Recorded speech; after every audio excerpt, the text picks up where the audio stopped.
ఇది సర్వశక్తుని స్వరము, ఇది సకల జనులకు పిలుపు.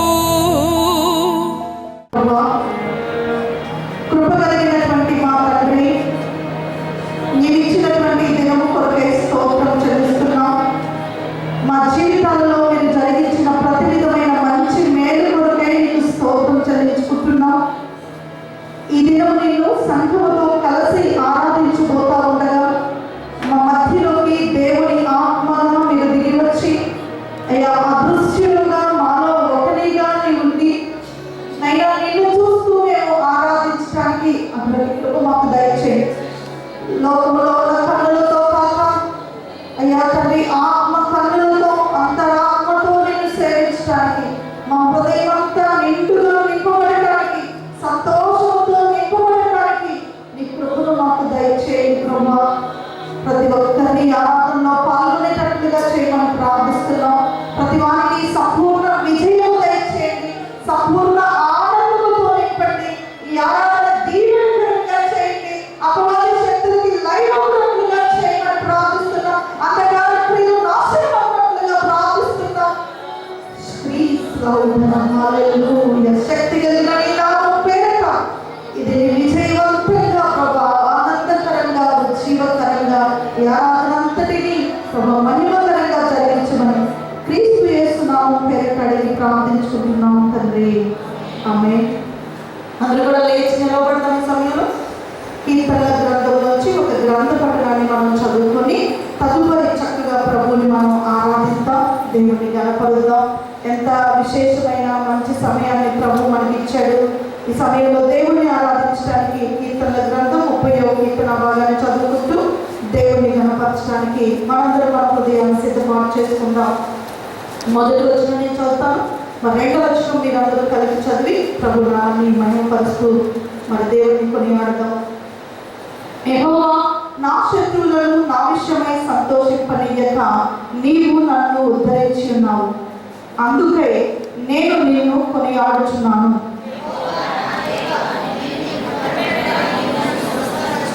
యెహోవా పాతాళములో నుండి నా ప్రాణమును లేవదీసితివి, నేను గోతిలోనికి దిగకుండా నీవు నన్ను బ్రతికించితివి.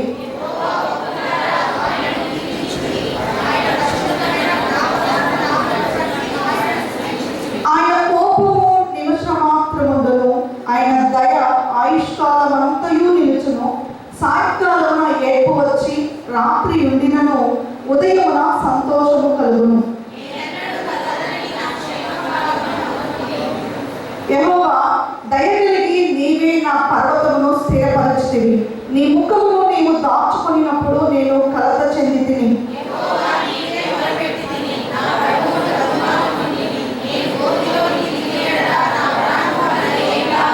మన్ను నిన్ను స్తుతించునా, నీ సత్యముల గురించి అది వివరించునా.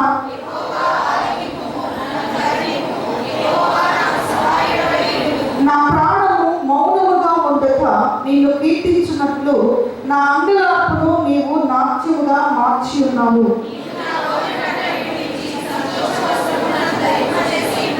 యెహోవా నా దేవా, నిత్యము నేను నిన్ను స్తుతించెదను. హల్లెలూయా, హల్లెలూయా. దేవునికి మహిమ కలుగును గాక. కొన్ని విషయాలు క్లుప్తంగా మనం దేవుని మాటల్లో చూచి ప్రభుని దినం ఆరాధించుకుందాం. మంచిది, శ్రేష్టమైన కథనాన్ని ప్రభు మనకి ఇచ్చాడు. దేవుని ఆరాధించబోతున్నాం, దేవుని గణపరచబోతా ఉన్నాం. కొన్ని మాటలు మనం చూసినట్లయితే మొదటి వచనంలో ఒక మాటను మనం చదువుతా ఉన్నాం.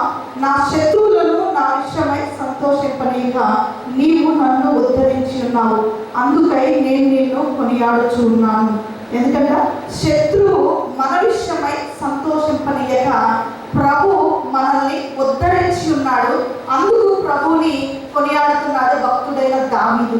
ఈరోజు మనం కూడా ఏ రీతిగా దావీదు కీర్తనలు మనల్ని కూడా శ్రేష్టమైన మార్గంలో నడిపించి భక్తుడు దేవుణ్ణి ఎలాగైతే ఆరాధించాడో అదే మార్గంలో ఆ మాటలను బేస్ చేసుకొని మనం కూడా ప్రభువులో నడిపింపు కలిగితే మనం కూడా శ్రేష్టమైన పరలోక రాజ్యంలో అడుగు పెట్టగలం. కాబట్టి ఈ మాటలను ఆధారం చేసుకోవడానికి శత్రువు అపవాది అనేక తంత్రాలు కలిగిస్తాడు.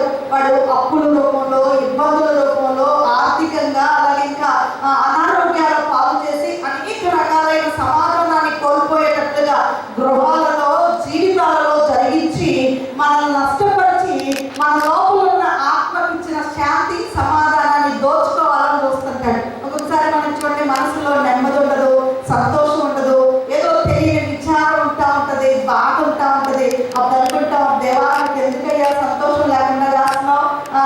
ప్రార్థనకి వెళ్తున్నాను కదా అనుకుంటాం. కానీ ప్రభువు ఈ రీతిగా సెలవిస్తున్న మాట, తప్పకుండా మనం ప్రభువుని కొనియాడినప్పుడు మన శత్రువుకి సంతోషం మన వల్ల కలగదు. వాడు అనుకుంటాడు మనల్ని పడగొట్టి ఆహాహా నవ్వుకోవాలనుకుంటాడు, ఎవరో అపవాది. కానీ ప్రభువుని రోజు మనం ఈ రీతిగా స్తుతిద్దాం, నా శత్రువు నవ్వుకోకుండా నాకు విజయం ఇచ్చావు, అందుకు నేను నిన్ను కొనియాడుతున్నాను. శత్రువుకి ఇప్పుడు అపజయము, మనకు జయము.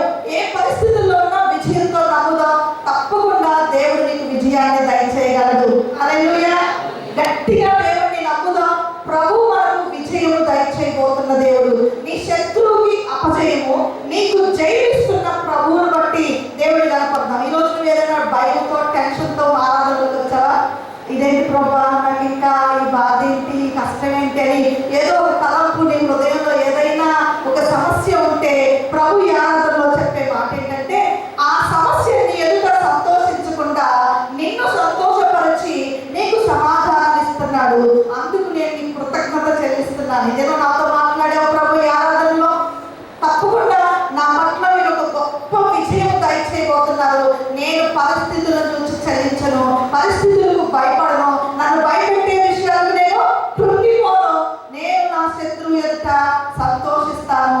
నా శత్రువు ఎలా ఉంటాడు? నీరసిల్లిపోతాడు. ప్రభు, అందుకు నేను నిన్ను కొనియాడుతున్నాను. మంచిది. అందరూ కూడా ఏ సమస్యలో వచ్చినా భయపడవద్దు.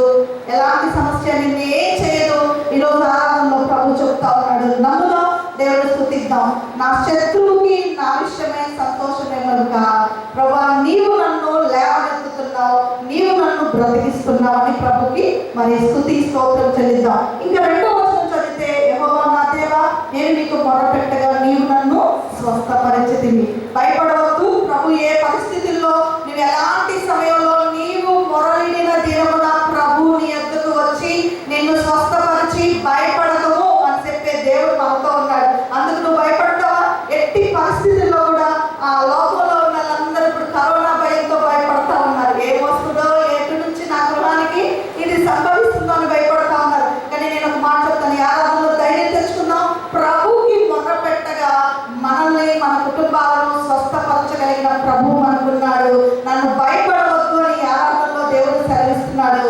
అందుకు నేను నిన్ను స్తుతిస్తున్నాను ప్రభు అని దేవుడిని కొనియాడదాం. చూడండి, నిజంగా దేవుడు ఉన్నాడు, మనం భయపడకూడదు. కానీ భయం లేకుండా ఈ ఆరాధనలో ప్రతి పరిస్థితిని జయించడానికి దేవుని ఎదుటికి వచ్చి ప్రభువుని కొనియాడదాం. మరొక మాట చూస్తే, పాతాళంలో నుండి నా ప్రాణములు లేవదీసితివి, నేను గోతిలోనికి దిగకుండా నీవు నన్ను బ్రతికించితివి. గోతిలోనికి వెళ్లకుండా ప్రభు మనల్ని ఏం చేస్తాడంట? బ్రతికిస్తాడు. ఇది ఒక రకంగా ఏంటంటే, పాతాళం అనే గొయ్యిలోకి మనం వెళ్లకుండా ప్రభు మనం తప్పిస్తాడు. అంతేకాదు, ప్రమాదం అనే గొయ్యిలో కూడా పడకుండా ప్రభు మనకు కాపాడతాడు. నిజానికి కరోనా రాకముందు ప్రభు ఒక కలలో నాకు కూడా ఒక దర్శనం వచ్చిందంటే, బయట ప్రతి ఇంటి ముందు పెద్ద పెద్ద లోతైన గోతులు తీయబడి కనపడతా ఉంది కలలో. ఏంటంటే ప్రతి ఇంటి ముందు లైన్గా ఉండే గోతులు. ఎట్లయినా బయటికి వెళ్ళాలంటే భయం, లోపలికి రావాలంటే ఆ గోతులో నుంచి పడతామేం భయం. ఇలాంటి ఒక కళ నేను చూస్తే నాకు భయం వేసింది. అప్పుడు కరోనా ఏం వెళ్ళలేదు, కానీ నేను అనుకున్నాను, ప్రభా ఏం పొంచిందో, ఏ గొయ్యో, నాశనం అనే గొయ్యి కాబట్టి ఒకవేళ ఏమైనా ఇబ్బంది కలుగుతుందేమో అని భయపడ్డాం. కానీ ప్రభు ఈ రీతిగా కొన్నిసార్లు ఇలా చూస్తున్నప్పుడు నాకు అనిపిస్తా ఉంది, మీ దగ్గర కరోనా భయం కూడా ఇలాగే ఉంది కదా. బయటికి వెళ్ళడానికి భయం, లోపలికి రావడానికి కూడా భయమే. కానీ ప్రభు చెప్తున్నాడు, నిన్ను నేను గోతిలోనికి దిగకుండా నీవు నన్ను బ్రతికిస్తాడు. దేవుడు స్తుతిద్దాం. ఈ రీతిగా మనం ఎవరు కూడా ఏ అపాయం అనే గోతిలోకి పడకుండా ప్రభు మనల్ని తప్పించగలడు. గొయ్యి అనేది చాలా ప్రమాదకరమైనది, దానిలో పడితే లేవనెత్తబడటం చాలా కష్టం. కాబట్టి అలాంటి అపాయకరమైన గోతిలోకి వెళ్లకుండా ప్రభు మనల్ని తప్పించే దేవుడని దేవుడిని నామకం చేసుకుందాం. ఇక 4వ వచనంలో, ఆయన భక్తులారా ఆయన కీర్తించండి, ఆయన పరిశుద్ధ జ్ఞాపకార్థ నామమును బట్టి ఆయనను స్తుతించండి. ఆయన జ్ఞాపకార్థ నామము ఆయన మర్చిపోయే దేవుడు కాదు. ఒకసారి జ్ఞాపకం చేసుకుని, ఈరోజు ఈ మాటను జ్ఞాపకం చేసుకొని ఆరాధనలోకి వెళ్దాం. ఏమంటున్నాడంటే, ఆయన నామం ఎలాంటి నామం అంట? జ్ఞాపకార్థ నామము. ఏ నామము చెప్తా అందరూ పెద్దగా? ఏ నామము? జ్ఞాపకార్థ నామం. దాని మీనింగ్ ఏంటో చెప్పుకొని మనం ఆరాధనలోకి వెళ్దాం. చూడండి, ప్రభు ఈ రీతిగా సెలవిస్తున్నాడు, ఆయన అన్ని నామముల కంటే పైనామం కలిగిన దేవుడు, గొప్ప నామం కలిగిన దేవుడు. ఈరోజు మనం ఏ నామం కలిగిన దేవుడు స్తుతిస్తున్నాం అంటే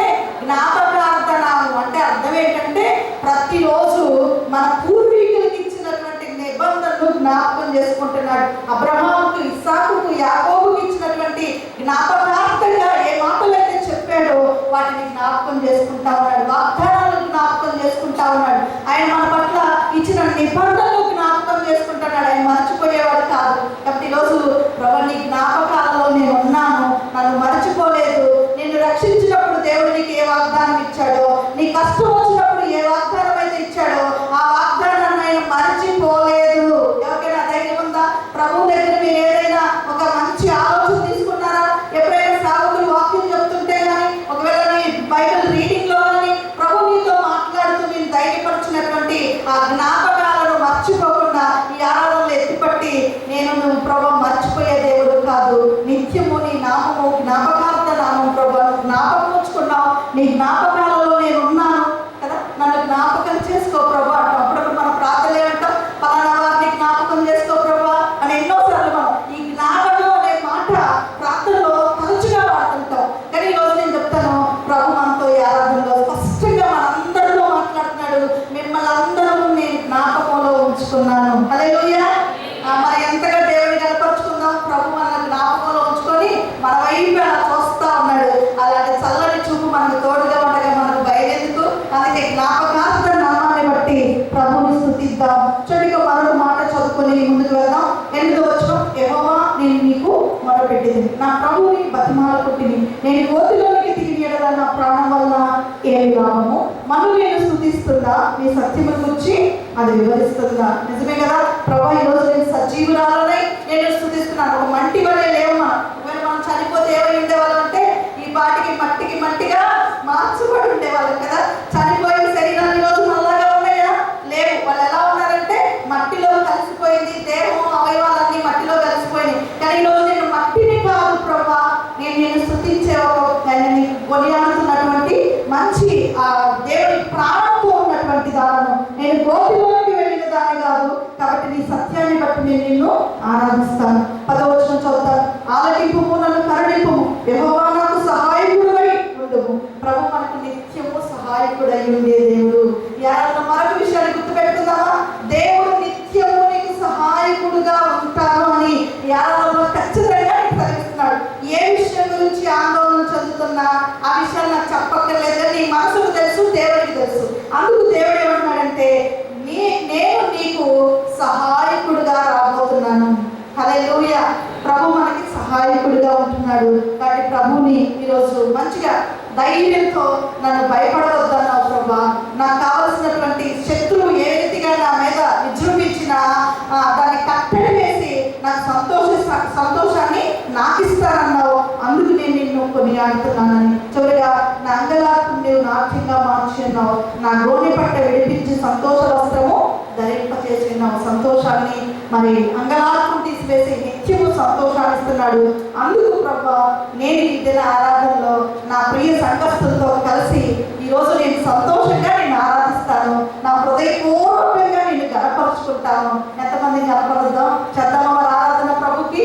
అందరూ కూడా హృదయపూర్వకంగా ప్రభుని ఆరాధిద్దాం, దేవుడిని గణపరుచుకుందాం. ఎటువంటి మనసుతో నువ్వు ఆరాధనలో ప్రవేశించినప్పటికీ నీ ఆలోచనలు, నీ తలంపులు ఒకవేళ ఆందోళనకరంగా ఉన్నాయా, అపజయకరంగా ఆలోచిస్తా ఉన్నావా, టెన్షన్తో ఇబ్బంది పడతా ఉన్నావా, ఇది నయం కాదు, ఇది నా విషయంలో బాగుపడదు, ఇక నేను జీవించలేను, పరిస్థితులన్నీ అగమ్యగోచరంగా ఉన్నాయి, ఇక నా జీవితానికి అంతమేంటో నాకు అర్థం కావట్లేదు, నా దారి ఏంటో నాకు కనబట్టలేదు, దారి మార్గం అంతా ముడుచుకుపోయినట్లుగా ఉంది, సరళమైన స్థితి నాకు కనబట్టలేదు, అందుకు నేను ఎంతో భయపడుతున్నాను ప్రభా. ఒకవేళ ఆ భయంలో వస్తే దేవుడు నీతో మాట్లాడాడు కదా, దేవా నీవు నాకు సంతోషాన్ని ఇస్తానన్నావు, నీవు నాకు సహాయకుడుగా ఉంటానన్నావు, ప్రభా నా ప్రాణాన్ని విమోచిస్తానని సెలవించావు, నేను మొదలుపెట్టగా నా జీవితానికి మేలు చేస్తానని సెలవించావు, నా సంతోషాన్ని తీసివేయమని సెలవించావు, అపవాదికి అపజయం ఇస్తానని సెలవించావు, నాకు జయముతో సంతోషాన్ని ఇస్తానన్నావు. అందుకు నేను నిన్ను కొనియాడుతూ ఉన్నానయ్యా. నేను మన్నైపోలేదు నిన్ను స్తుతించడానికి, మనువలే లేదు, కానీ ఈరోజు సజీవురాలనే నేను స్తుతిస్తున్నాను. సజీవులై నేను గణపరుచుకున్న అందరూ కూడా సంతోషంతో ప్రభుని ఆరాధిద్దాం. హృదయమంతటితో ప్రభుని గణపరుచుకుందాం. దేవుడికి మంచి శ్రేష్టమైన ఆరాధన ప్రభుకు సమర్పిద్దాం. భయపడుతూ ఆరాధన చేయవద్దు, ఎవరు కూడా కృంగిపోతూ ఆరాధన చేయవద్దు.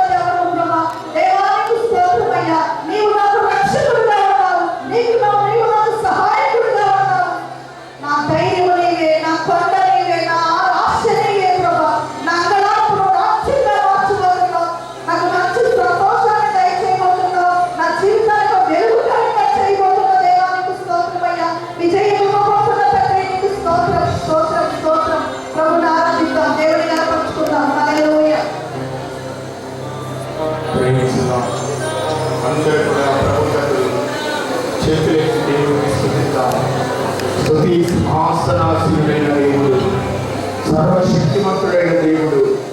హల్లెలూయా.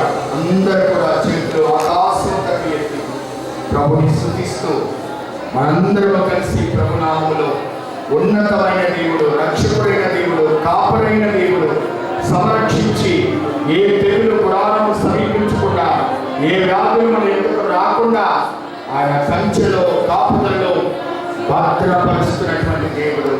నీవే నా గొప్ప దేవుడవు, నీవే మా గొప్ప కాపరివి, నీవే మా గొప్ప వైద్యుడవు. హృదయపూర్వకంగా దేవుడు కాపాడుతున్న దేవుని తట్టు, సంరక్షిస్తున్న దేవుని తట్టు చేతులు ఎత్తండి. హృదయపూర్వకంగా ప్రభుని స్తుతించండి, ఆరాధించండి. యేసయ్యా, ఈ పరిస్థితుల్లో నీవే నా వైద్యుడవు, నీవే నా కాపరివి, నీవే నా సంరక్షకుడవు. కాపాడగలిగిన వారి ఎవరు లేరు నాయన. అధికారులు చేతులు ఎత్తేస్తున్నారు, ప్రభుత్వాలు చేతులు ఎత్తేస్తున్నారు, ముఖ్యమంత్రులు చేతులు ఎత్తేస్తున్నారు. నా ఆశ్రయ దుర్గము నీవే, నా బలమైన కోటయు నీవే. ప్రభువా, నీకు స్తోత్రము. గొప్ప మేలు మా పక్షముగా అనుగ్రహించండి నాయన. ఈ పరిస్థితుల్లో ప్రభా, ఈ క్లిష్ట పరిస్థితుల్లో, ఆందోళనకరమైన స్థితిలో మా రాష్ట్రం ఉంది, మా దేశం ఉంది, ప్రపంచం ఉంది ఆయన. కాపాడగలిగిన దేవుడవు, సంరక్షించగలిగిన దేవుడవు, ఆపత్కాలంలో ఆదుకోగలిగినటువంటి సహాయకుడు. ఓ ప్రభా, స్తోత్రం. హల్లెలూయా, హల్లెలూయా. భయము చెందకు భక్తుడా, ఈ మాయలో గాయాలు చూచినప్పుడు. భయము చెందకు భక్తుడా, ఈ మాయలో గాయాలు చూచినప్పుడు. భయము చెందకు నీ మధ్యలో చెందకు, భయము చెందకు నీ మధ్యలో చెందకు.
బబులోను దేశమందు ఆ భక్తులు ముగ్గురు బొమ్మకి మొక్కనందున అగ్ని గుండంలో వేసినప్పుడు కాపాడినది.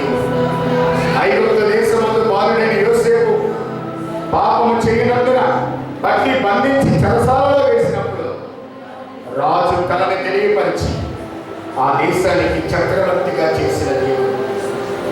భయము చెందకు భక్తుడా, ఈ మాయలోక ఛాయాలు చూసినప్పుడు జీవమునిచ్చిన యెహోవా మనకు తోడై ఉన్నాడు. ప్రాణం పెట్టిన యేసయ్య మనకు తోడై ఉన్నాడు. ఏ భయములో, ఏ కలవరంలో, ఎలాంటి పరిస్థితులు గుండా వెళుతున్నప్పటికీ ఆయన సన్నిధిని ప్రభు మనందరికీ దయచేస్తూ ఉండగా ఆయన కృప చేత మాత్రమే రక్షణ కంచె వేసి కాపుదలలో భద్రపరిచిన గొప్ప దేవుని యొక్క కృపను బట్టి భీకరగా చప్పట్లు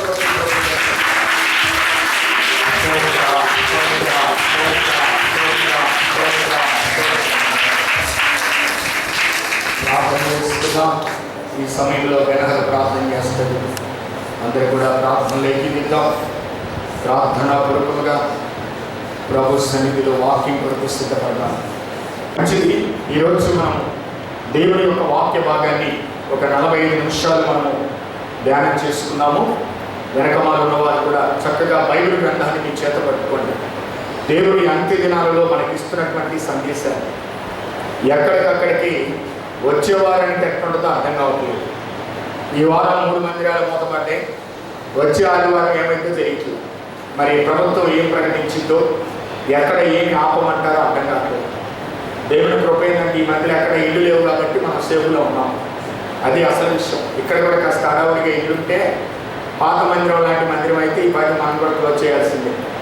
కాబట్టి కాస్త ఎడారి ప్రాంతంలో ఉన్నాం కాబట్టి కొంతవరకు దేవుడు మనకి చక్కని సేఫ్లో ప్రభు తీసుకొని వచ్చాడు. దేవుడికి స్తోత్రం కలుగును గాక.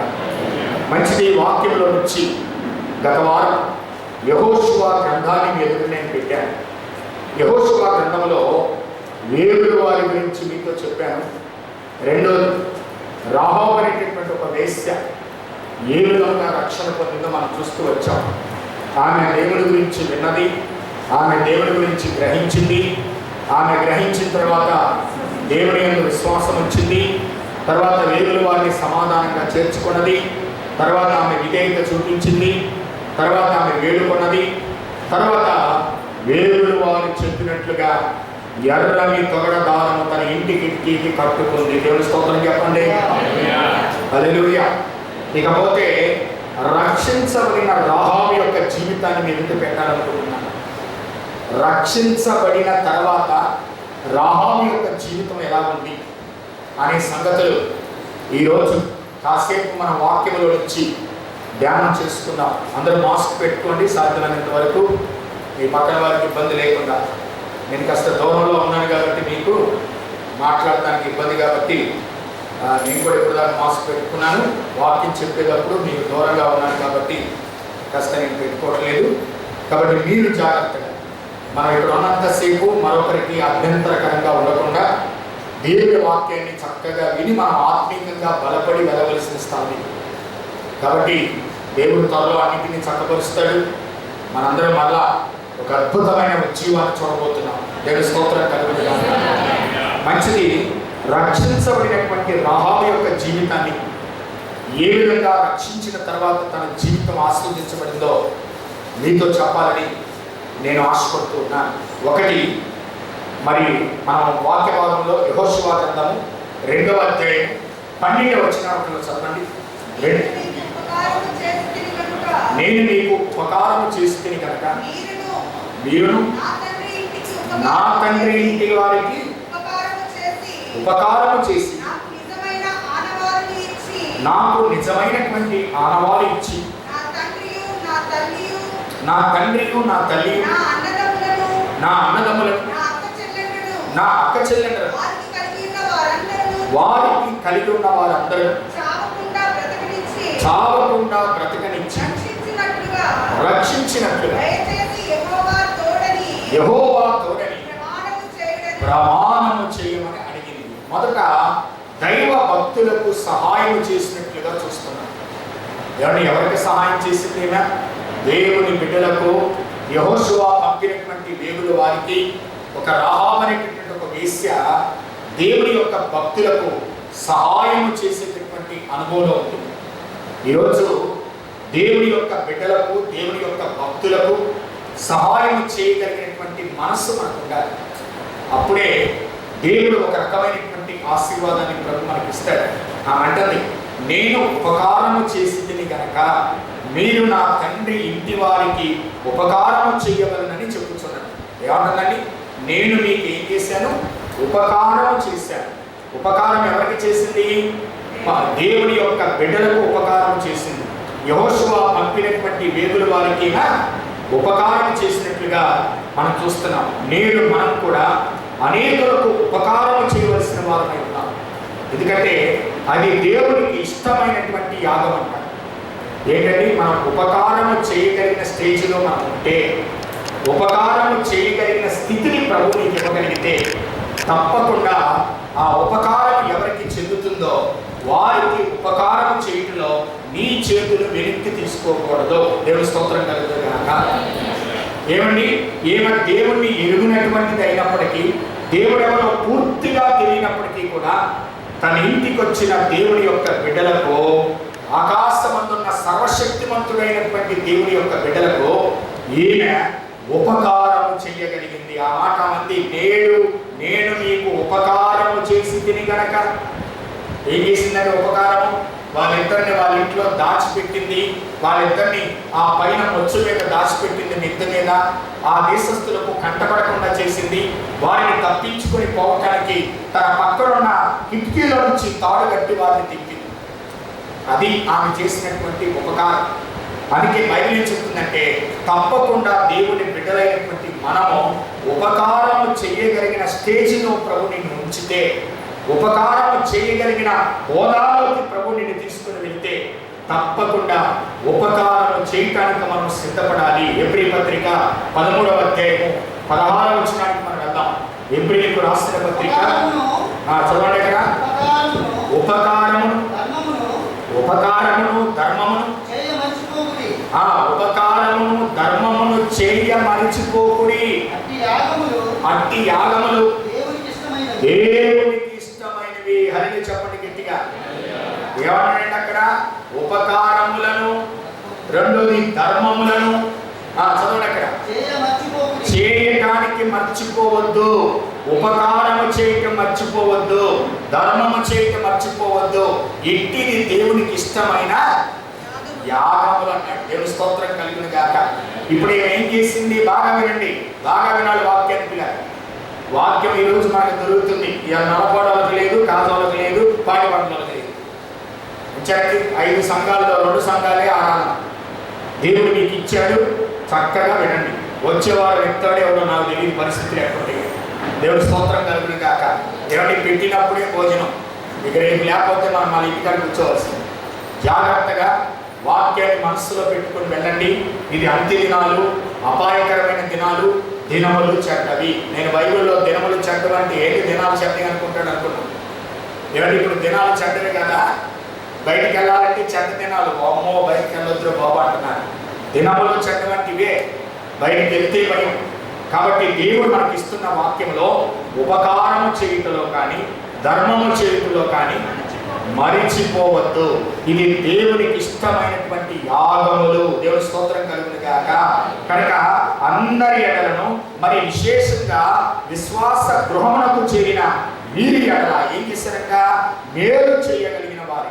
అంటే మనం ఏమంటుందంటే బైబిల్లో, మనం అందరి ఎడల, మరి విశేషముగా విశ్వాస సంబంధమైనటువంటి వ్యక్తులు కావచ్చు, దాని అవసరత ఎవరికైతే ఉందో తప్పకుండా మనము ఉపకారము చేయగలిగిన వారిగా ఉండాలి. ఇప్పుడు వేరుడు వారికి ఒక రాహాబు అనే ఒక వేశ్య ఉపకారము చేసింది. దేవుని స్తోత్రం కలుగును గాక. చదవండి అక్కడ గలతీ పత్రిక 6వ అధ్యాయము 9వ వచనము 10వ వచనాన్ని చదువుకుందాం. మేలు చేయుటయందు ఎవడు ఏమంటున్నాడు? మేలు చేయుటయందు విసుకొక ఉండము. మనము అలయక మేలు చేస్తుందేమి. తగిన కాలమందు మనం ఏం వస్తామంట? పంటకు వస్తాం. ఏమన్నాడు ఇక్కడ ఈ మాటలో? మనకి సమయం దొరికిన కొలది అందరి ఎడలను విశేషముగా విశ్వాస గృహమునకు చేరిన వారి ఎడలను మేలు చేయుదము. దేవుని స్తోత్రం కలుగును గాక. నేను అంటాను పిల్లరా, ఈ యొక్క భయంకరమైన దినాలలో మేలు చేయగలిగిన స్థితి ప్రభు నీకు ఇస్తే, సహాయం చేయగలిగిన హోదాలో ప్రభు నిన్ను దీవిస్తే, తప్పకుండా మేలు పొందే వారికి, పొందగలిగినటువంటి వారికి ఆ మేలు చేయటంలో నీ చేతులు వెనుకకు తీసుకోవద్దు. దేవుడు తప్పకుండా ప్రభు నీ కుటుంబాన్ని ఆశీర్వదిస్తాడని బైబిల్ సెలవిస్తా ఉంది. నీకు ఏ పొదువు లేకుండా దేవుడు చేస్తాడు. నువ్వు ఎక్కడా కూడా చెయ్యి చాపకుండా ప్రభు నిన్ను తప్పకుండా దీవించగలిగినటువంటి దేవుడు. అదే అక్కడ వాక్యం. ఎందుకంటే ఇప్పుడు రాహాబు వాళ్ళని దాచిపెట్టడమే మేలు, వారిని ఆ దేశస్తులు కంటపడకుండా చేయటమే వారికి మేలు.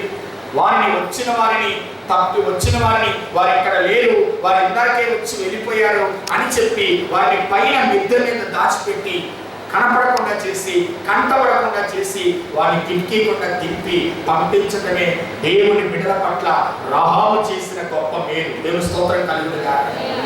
గమనించారా? ఆ మేలు చేసినందుకు ఆ కుటుంబం ఏమన్నా పాడైందా? ఆ మేలు చేసినందుకు ఆ కుటుంబం ఆశీర్వదించబడింది. ఆ పట్టణం నాశనమైనప్పుడు ఆ కుటుంబాన్ని దేవుడు నాశనం చేయకుండా కాపాడగలిగాడు. అట్లనే మనం కూడా మేలు చేయగలిగిన స్థితిలో ఉంటే, ఎవరి సహాయం చేయగలిగిన స్థితిలో ప్రభు నిన్ను దీవిస్తే, తప్పకుండా అది చేయటంలో నీ చేతులు వెనుకకు తీసుకో. అదే చెప్తుంది ఇక్కడ వాక్యం. కాబట్టి ఇక్కడ దావీదు కూడా ఒకప్పుడు మేలు చేసిన వ్యక్తిగా మనకు కనపడ్డాడు. మొదటి సమూయేలు గ్రంథము 24వ అధ్యాయము 17-18 వచనాలు చదువుకుంటే, మొదటి సమూయేలు 24వ అధ్యాయము 17వ వచనం గట్టి చదువున్నాం. దావీదుతో ఇట్లనెను, యెహోవా నన్ను నీ చేతికి అప్పగించగా, నన్ను చంపక విడిచినందుకు ఈ దినమున నీవు నా అపకారమునకు ఉపకారము చేసిన వాడవై నా ఎడల నీకున్న ఉపకార బుద్ధిని వెల్లడి చేసిందివి కనుక నీవు నాకంటే నీతిపరుడు. పట్టణి గట్టిగా చెప్పడం. ఎక్కడండి?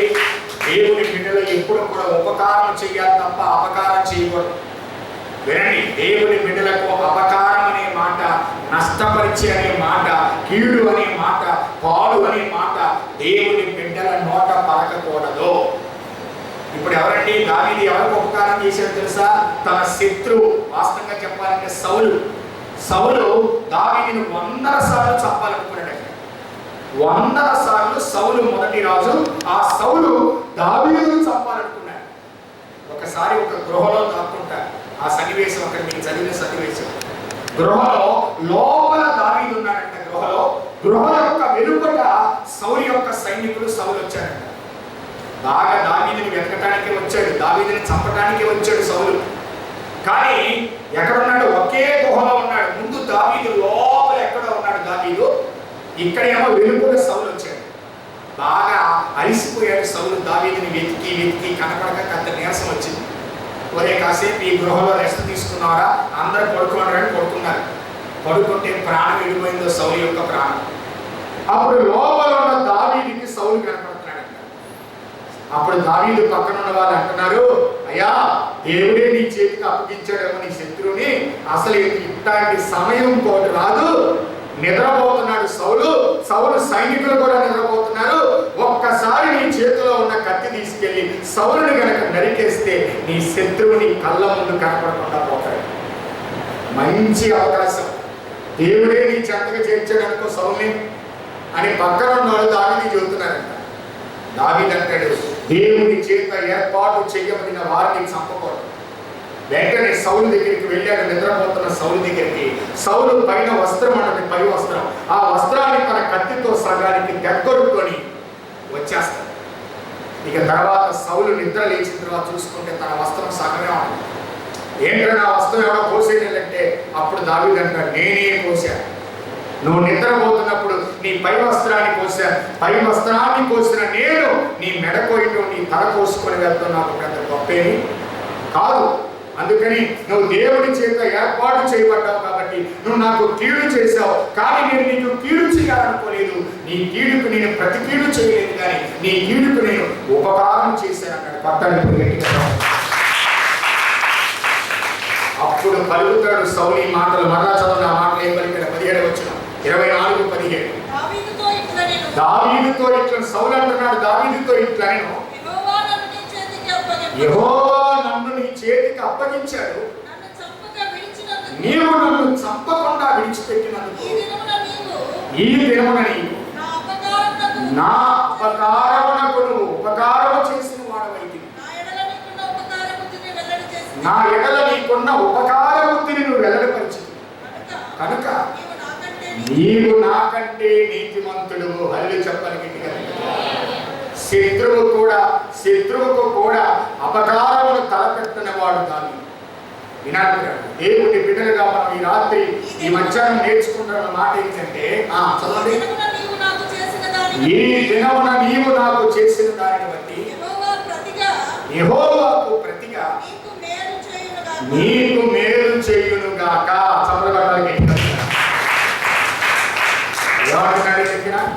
సౌలు ఏమంటున్నాడు? నీవు నాకు చేసిన ఉపకారమునకు దేవుడు నీకు మేలు చేయునుగా. ఎప్పుడు కూడా కీడు తలపెట్టవద్దు. బైబిల్ వాక్యం చదివిస్తుంది ఇక్కడ.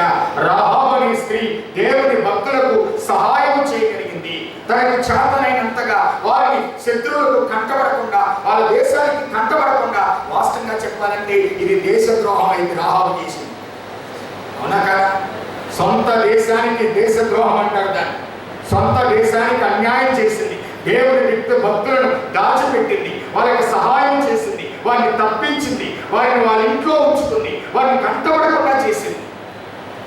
కారణం దేవుని బిడ్డలకు సహాయం చేసినందుకై దేవుడు వారి కుటుంబాన్ని ఆశీర్వదించాడు. ఈ రోజున ఉపకారం చేయడం నీకు చేత అయితే తప్పకుండా దేవుడు నిన్ను కూడా దీవిస్తాడు. దేవుని స్తోత్రం కలుగునుగాక.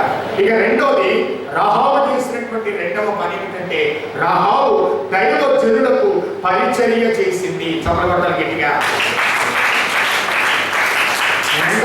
ఆ రాత్రి ఆ ఇద్దరు వేదుల వారు రాహాబు ఇంట ఉన్నప్పుడు పరిచర్య చేసి ఉండవచ్చునని తలంచుచున్నారు.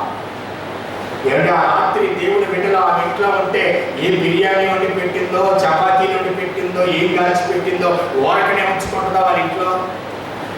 చెప్పాలంటే మస్తు పడుకోబెట్టుంటుందో వాళ్ళిద్దరిని రాహాబు. చక్కగా భోజనం వండి పెట్టి, అయ్యా మీరు గొప్ప దేవుని బిడ్డలు, మీ దేవుడు గొప్పవాడు, మీ దేవుడికి సాటి అయిన దేవుడు లేడు, అలాంటి దేవుని బిడ్డలు మా ఇంటికి వచ్చారంటే ఎలా చూసుకొని ఉంటుంది రాహాబు? చక్కని ఆతిథ్యము, వచ్చిన దేవుని బిడ్డలకు పరిచర్య చేసి ఆతిథ్యం ఇచ్చినటువంటి వ్యక్తి రాహాబు. ఒకటి ప్రియుడిగా సమర్పించారు. ఎందుకంటే ప్రభు పిల్లలమైన మనం కూడా ఒకరికొకరము ఆతిథ్యము చేయుట ప్రయోజనకరమని బైబిల్ చదివిస్తుంది. నువ్వు ఆతిథ్యము చేయుట ప్రయోజనం. ఆతిథ్యము చేయటం వలన నీకేం తక్కువ కాదు. ఆతిథ్యం చేయటం వలన నీ ఇంటిలో దేనికి కొదవడదు. చూడండి అక్కడ పేతురు రాసిన మొదటి పత్రిక 4వ అధ్యాయం 9వ వచనం చదవండి. అక్కడ పేతురు రాసిన మొదటి పత్రిక 4:9 ఏమన్నాడు? సనుగు కొనకుండా. ఎట్లా చేయాలంటే ఆతిథ్యము సనుగు కొనకుండా ఒకరికొకరు ఆతిథ్యము చేయుడి అన్నాడు. అంటే ఎలా చేయాలి? ఇప్పుడు మనము సనుక్కోకుండా ఆతిథ్యం ఇవ్వాలంట. ఇప్పుడు రాహాబు వాళ్ళ ఇంటికి వచ్చిన వేదుల వారికి ఎలా ఇచ్చుంటుంది? ఆ రాత్రంతా వాళ్ళ ఇంట్లో ఉన్నారంటే ఏమి పెట్టకుండా పంపించిందా? ఆతిథ్యం చేయకుండా పంపించిందా? చక్కగా ఆ రాత్రి ఆ ఇంట్లో ఉన్నప్పుడు ఎన్నో వెరైటీలు చేసి పెట్టి వాళ్ళకి కావాల్సిన రీతిలో చక్కని భోజనం పెట్టి వాళ్ళని తృప్తిపరచు. అందుకని సనగకుండా మీరు ఆతిథ్యము చెయ్యండి అన్నాడు. దేవుని స్తోత్రం కలుగునుగాక. చూడక్కడ ఎబ్రీ పత్రిక 13వ అధ్యాయం 1వ వచనం చదువుతాం. సహోదర ప్రేమ నిలవరముగా ఉండనీయుడి, ఆతిథ్యము చేయ మరవకండి. దేవుని స్తోత్రం. దాని వలన కొందరు ఎరుగకయే దేవదూతలకు ఆతిథ్యం ఇచ్చారు. ఎవరో? అబ్రహాము దేవదూతలకు ఆతిథ్యం ఇచ్చాడట. వచ్చిన వారు దేవదూతలని తెలియక సామాన్యమైన వారు ఎవరో మా ఇంటికి వచ్చారు ఎండవేళ అనుకొని వాళ్ళ ఆవిడ చేత రొట్టెలు చేయించాడు. 3 మానికల పిండి కనిపించాడు వాళ్ళ ఆవిడ చేత. ఎవరు అబ్రహాం గారు ఆవిడ? శారా గారు.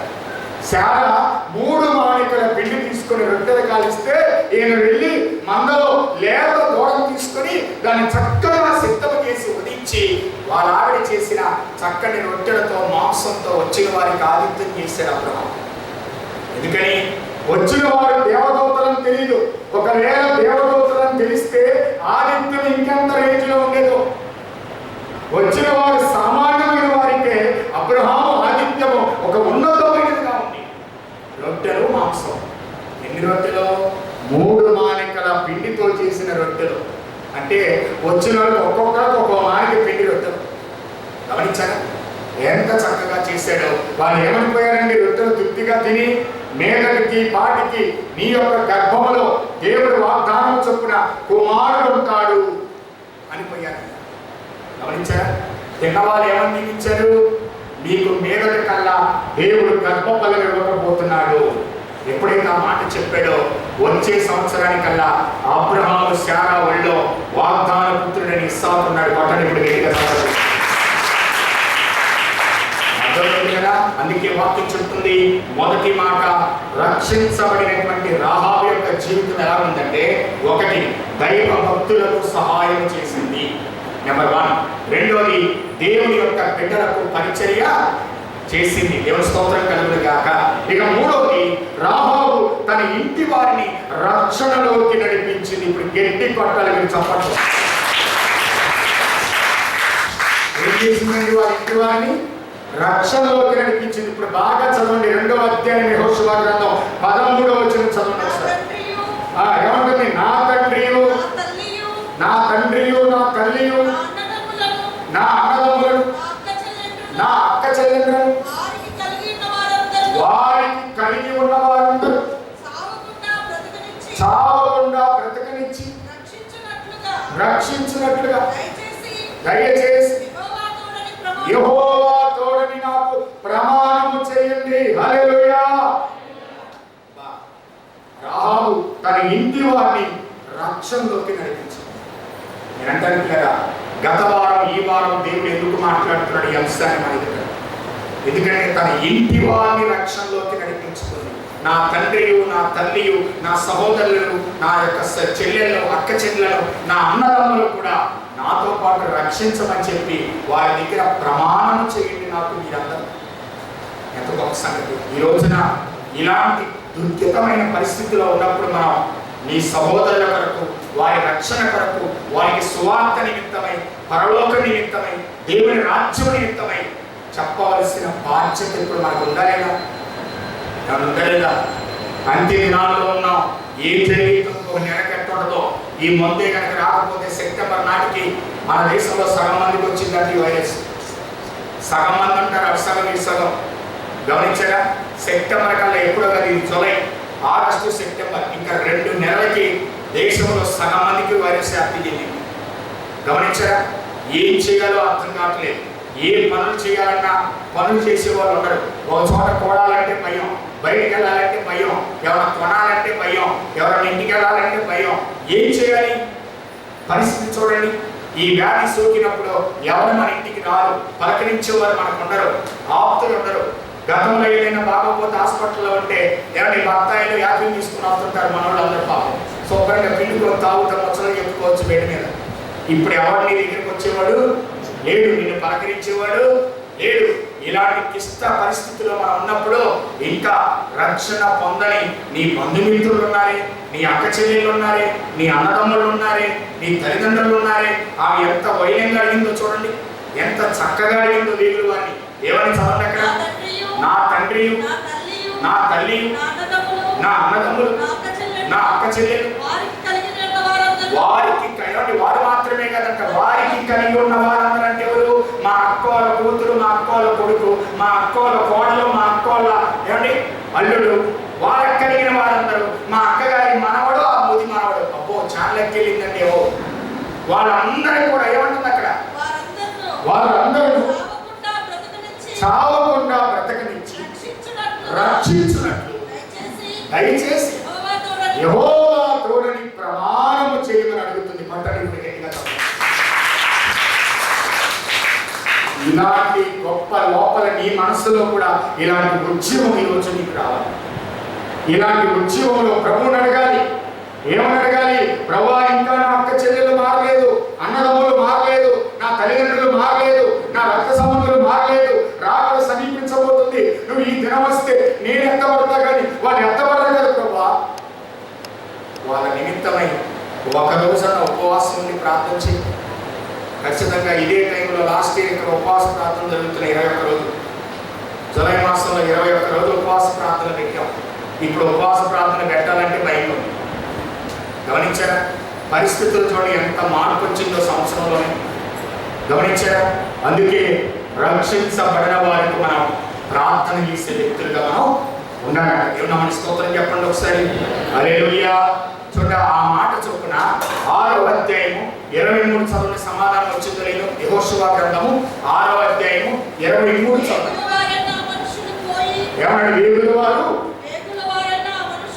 వేగుల వారైన మనుషులు పోయి రాహాబును, ఏమంటే వినండి, రాహాబును ఆమె తండ్రిని, ఆమె తల్లిని, ఆమె సహోదరులు, ఆమెకు కలిగిన వారందరినీ వెలుపలికి తోడుకొని వచ్చి ఆమె ఇంటి వారందరినీ వారి వెలుపలికి తోడుకొని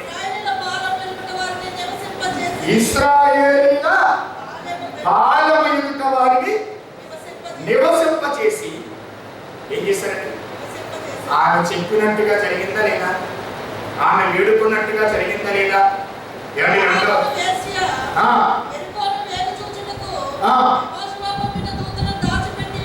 చాలా ఇప్పుడు ఏం జరిగిందంట? 2వ అధ్యాయం 13వ వచనములో వచ్చిన వారిని వేడుకుంది. నా తల్లి, నా తండ్రి, నా అన్నదమ్ములు, నా అక్క చెల్లెలు కూడా అయ్యా వారిని కలిగిన వారందరినీ కూడా మీరు కాపాడతారని, వారిని సంహరించారని మీరు నాకు ప్రమాణం చేయగా చేశారు. దాని ఫలితం ఎక్కడ వచ్చింది? 2వ అధ్యాయం అయిపోయింది. 3, 4, 5, 6వ అధ్యాయం 23వ వచనంలో వారందరినీ దేవుడు కాపాడే పట్టణం. ఒక రాహాబు అనే వేశ్య వేడుకుంటేనే కార్యం చూస్తే మరి నువ్వు నేను ప్రార్థన చేస్తే దేవుడు కార్యం చేయడా? ఇలాంటి మనం ఏంటంటే ఆడు మానవ సావలే, వాడి గురించి మనకెందుకు ప్రార్థన?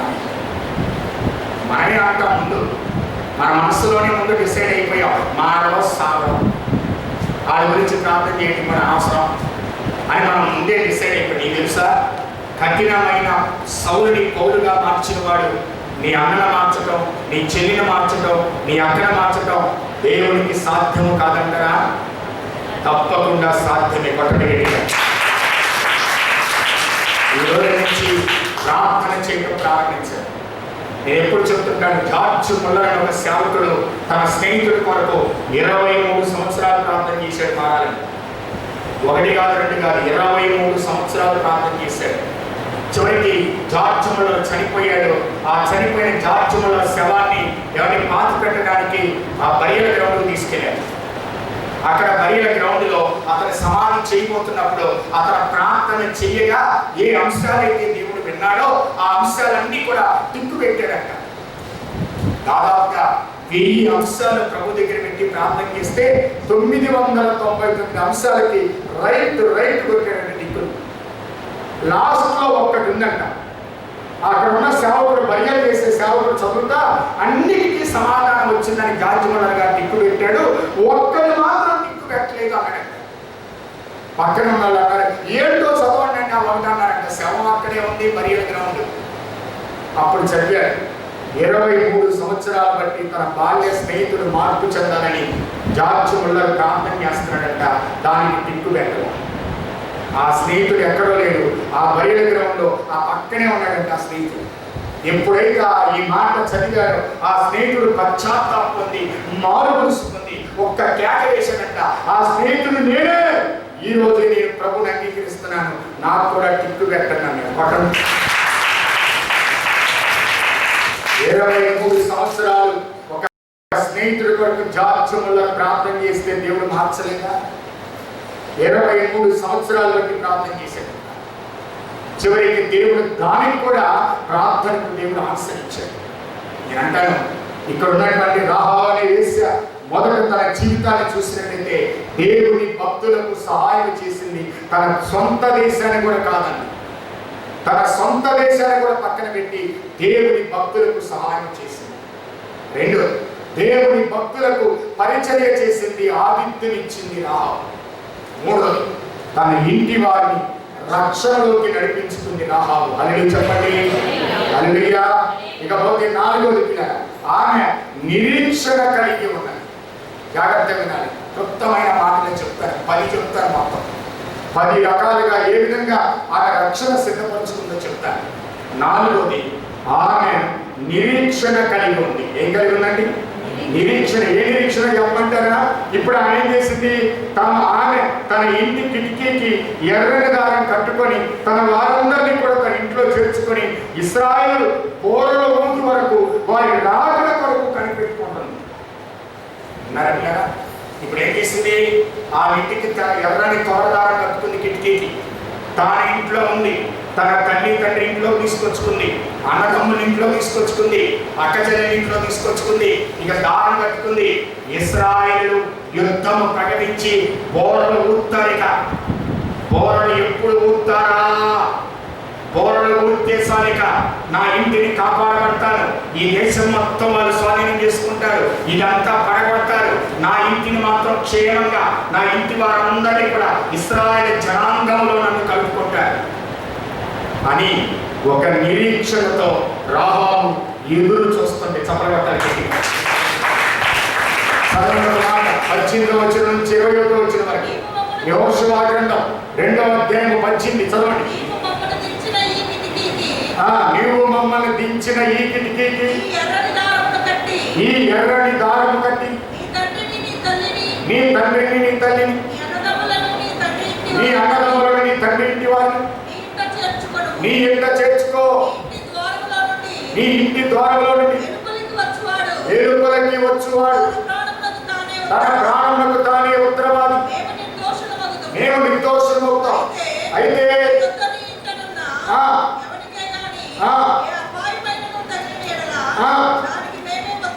అయితే చెప్పండి ఒకసారి. ఎప్పుడైతే ఏమిటి వాళ్ళు చెప్పినట్టుగా వాళ్ళ ఇంట్లోకి తన తల్లిదండ్రులను, అక్క చెల్లెలను, అన్నదమ్ములను, వాళ్ళకి సంబంధించిన వారందరినీ ఇంటిలో చేర్చుకొని కిటికీకి ఎర్రదారం కట్టి ఏం చేస్తాను చెప్పండి? దానికి ఏం చేస్తాను నాకు తెలిసి ఇక రేపో మాపు ఈ పట్టణం మీదకి వచ్చేస్తారు ఇశ్రాయేలు ప్రజలిక. అందుకు ఆమె మీ మాట చొప్పున జరుగునుగాక అని చెప్పి వారిని వారు వెళ్ళిన తర్వాత ఆమె ఆ తొగడు దారమును కిటికీకి కట్టుకుంది. పట్టండి ఇప్పుడు గట్టిగా. ఇప్పుడు నేను ఒక మాట అడుగుతాను, ఎర్ర దారం కట్టుకొని రోజు ఏం చేస్తుందో చెప్పండి. ఏమంటే రోజు ఏం చూస్తుంది? రేపో ఎల్లుండో, ఇవాళ రాళ్ళ బోర్ల మొదల రేపు బోర్ల ఏర్పడతాయేమో. మనమందరము కొండలను చేరి తరుము వారు తిరిగి వచ్చే వరకు 3 దినములు అక్కడ నివసించి వారు కనపడలేదు. దేవుని స్తోత్రం చెప్పండి. ఇప్పుడు నేను అంటాను, ఏం చేస్తా ఉంటుంది ఇంట్లో చెప్పండి. రేపు వస్తారేమో, ఎల్లుండి వస్తారేమో చెప్పిందనిక దారం కట్టుకోమన్నారు. వాళ్ళ ఇంట్లో వాళ్ళ అమ్మ నాన్న చూడదు, నాన్న రేపు ఎల్లుండి వస్తారు, నాన్న అక్కాయ్ రేపు ఎల్లుండి గ్యారెంటీ వస్తారు. ఇవాళ రాలేదంటే రేపు మొత్తానికి బోర్లేని పడతాయి, రేపు పోతే ఎల్లుండి ఖచ్చితంగా వస్తాయి. నాకు చెప్పేలా వాళ్ళు మన ఇంటికి వచ్చి దారం కట్టుకోమన్నారు. ఈ దారం కట్టుకొని మీ ఇంట్లో ఉంటే రక్షించబడతారు, ఇంటి వెలుపలకు పోతే రక్షణ లేదన్నారు. ఎంత చక్కగా వాళ్ళ రాకడ కొరకు రాహాబు ఎర్రని దారం కట్టుకొని ఎదురు చూసిందో మనం కూడా మన ప్రభువు రాకడికి ఎదురు చూడాలి. హల్లెలూయా. మనం కూడా ఏం చేయాలంటే ఇక్కడ ప్రభు యొక్క రాకడ కొరకు ఎదురు చూసే వారిగా మనం ఉండాలి. దేవుని స్తోత్రం కలుగును గాక. రేపో మాపో క్రీస్తు రాబోతున్న క్రీస్తు కొరకు, రాకడ కొరకు ఎదురు చూడగలిగినటువంటి కృప మనందరికీ ప్రభు అనుగ్రహించును గాక. ఆమేన్. హల్లెలూయా, హల్లెలూయా. చూడక్కడ వాక్యంలో మనం చూసినట్టుగా వ్యక్తులుగా క్రీస్తు యొక్క రాకడ కొరకు నిరీక్షణ కలిగి ఉండాలి. లోకాసు వార్త 12వ అధ్యాయము 35వ వచనాన్ని మనం చదువుకుందాం. లోకాసు వార్త 12వ అధ్యాయం 35వ వచనంలో చదవండి ఒకసారి. మీ నడుములను కట్టుకొని ఉండండి, మీ దీపములు వెలుగుచుండనివ్వండి. ఏమన్నాడు? మన ప్రభువు పెళ్లి విందు నుండి వచ్చి అతనికి తలుపు తీయటకు అతడు ఎప్పుడు వచ్చును అని అతని కొరకు ఎదురు చూచు మనుషుల వలె ఉండాలి. ప్రభు వచ్చి హల్లెలూయా చెప్పండి ఒకసారి. హల్లెలూయా, హల్లెలూయా. కాబట్టి ప్రభు యొక్క రాకడ కొరకు మనం ఏం చేయాలి చెప్పండి? సిద్ధపడాలి. రాహాబు ఎర్రని తొగడదారు అంటే రక్షణకు గుర్తు. మనం కూడా రక్షణ పొందిన మనము క్రీస్తు రాకడ కొరకు సిద్ధపడాలి. క్రీస్తు యొక్క అక్కడ బోరలు ఊదుతారు. ఎరుకో పట్టణం మీదకి వచ్చేటప్పుడు ఇశ్రాయేలు ప్రజలు బోరలు ఊదారు. అక్కడనే మనకు కూడా కడబోర వినబడబోతుంది ఆకాశంలో. దేవుని స్తోత్రం కలుగును గాక. నేడో రేపో నా ప్రియుడేసు మేఘాల మీద కేపెంచెను. నేడో రేపో నా ప్రియుడేసు మేఘాల మీద కేపెంచెను.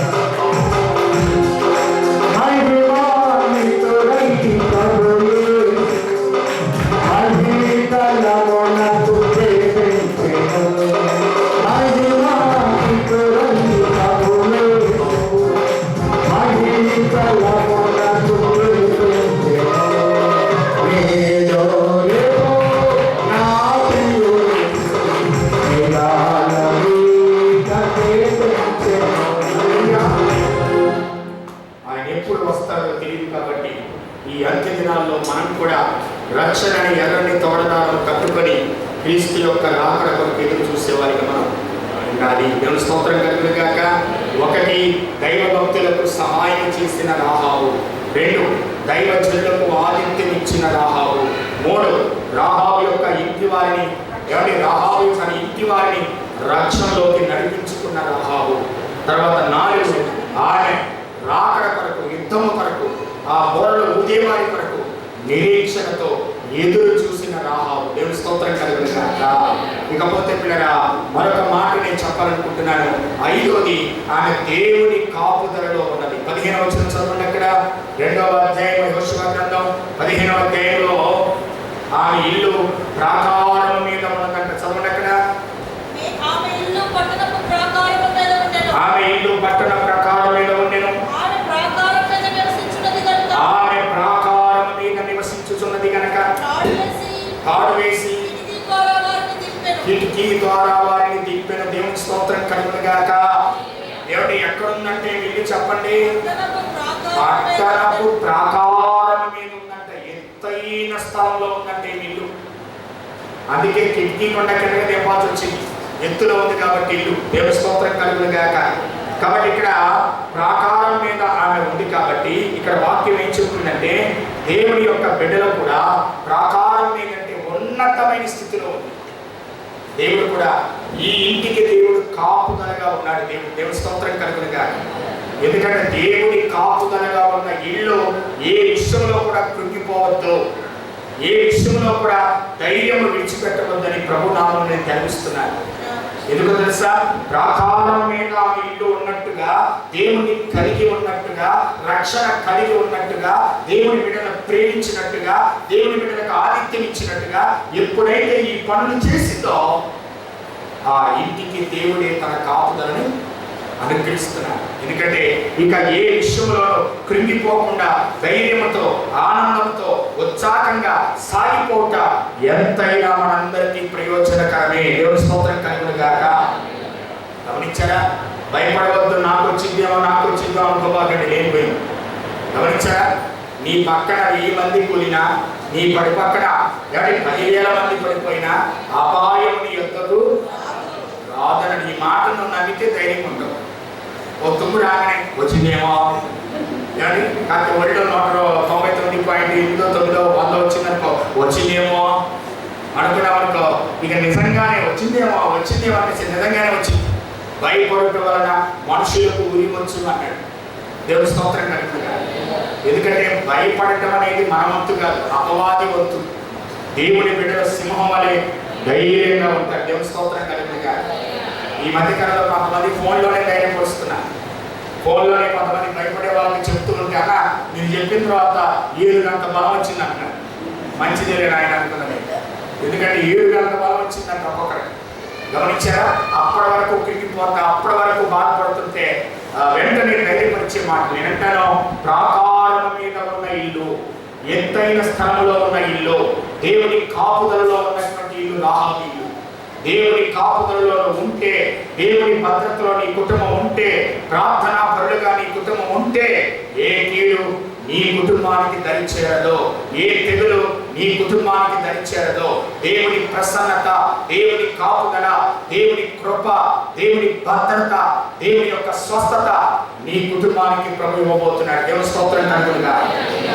దేవుడే నీ కుటుంబానికి సహాయకుడిగా ఉండబోతున్నాడు. ఏమండి, పెద్ద పెద్ద తెగులుని అణిచిన వాడు, ఇశ్రాయేలు ప్రజలు మీదకి వచ్చిన ప్రతి ఆటంకాన్ని దేవుడు తీసేశాడు. గమనించారా? మనం ఆయన సొత్తైన బిడ్డలం, ఆయన రక్తంలో కడగబడిన బిడ్డలం, ఆయన కాపుదల కింద ఉన్న బిడ్డలం. అలాంటి దేవుడు మనం కాపాడుకోవడం చేతగాని వాడు అంటారా? ఎన్నటికీ దేవుడు చేతగాని వాడు కాదు. మన దేవుడు సమర్థుడైన వాడు. పట్టాలి. అందుకే ప్రభు పిల్లలమైన మనందరము దేవుని కాపుదల కింద. ఒక మాట చదవండి, పేతురు రాసిన మొదటి పత్రిక 1వ అధ్యాయం 5వ వచనం. త్వరగా పేతురు రాసిన మొదటి పత్రిక 1వ అధ్యాయం 5వ వచనం ఏమంటున్నాడు? కడవరి కాలమందు బయలుపరచబడుటకు సిద్ధముగా ఉన్న రక్షణ మీకు కలుగునట్లు విశ్వాసము ద్వారా దేవుని శక్తి చేత కాపాడబడు మీ కొరకు ఆ స్వాస్థ్యము పరలోకమందు భద్రపరచబడి ఉన్నదని ఉన్నది. అక్కడ దేవుని శక్తి చేత కాపాడబడు మీ కొరకు. ఈ మాట అందరూ చెప్పండి. దేవుని శక్తి చేత కాపాడబడు మీ కొరకు. ఎవరు మనం? దేవుని శక్తి చేత కాపాడబడుతున్న బిడ్డలం మనం.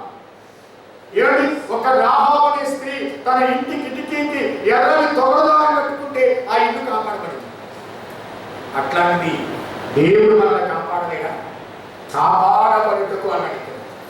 దేవుని యొక్క శక్తి మన అందరికి కూడా తోడుగా ఉండబోతుంది. దేవుని స్తోత్రం కలుగును గాక. ఇకపోతే చెప్పండి, 5 విషయాలు చెప్పిన 6వది ఆమె ప్రత్యేకించబడింది. 6వ అధ్యాయము 22-23 వచనాలు చదవండి. యెహోషువ గ్రంథం 6వ అధ్యాయం 22-23 వచనాలు.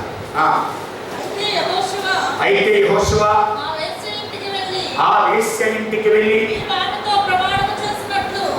వీరు ఆమెతో ప్రమాణము చేసినట్టు ఆమెను ఆమెతో పాటు కలిగి ఉన్న వారందరినీ అక్కడ నుండి తోడుకొని రండి. దేశాన్ని వేగు చూస్తానికి వెళ్ళిన ఇద్దరికి ఆ మనుషులతో చెప్పగా. అది చెప్పండి గట్టిగా. ఇప్పుడు ఏం చేయబడింది? వేగుల వారు రాహాబు ఇంటి వారిని వెలుపలకు తోడుకొని వచ్చి ఇశ్రాయేలు ఆలయ వెలుపట నివసింపచేసిరి. ఇప్పుడు యెరికో నుంచి ప్రత్యేకించబడింది. ఎక్కడి నుంచి ప్రత్యేకించబడి చెప్పండి? యెరికోలో నుంచి ఇప్పటి వరకు ఆ జీవితం ఎక్కడ? యెరికోలోనే. ఇప్పటి వరకు ఆ జీవితం ఏంటి? రోత జీవితం, వేశ్య జీవితం.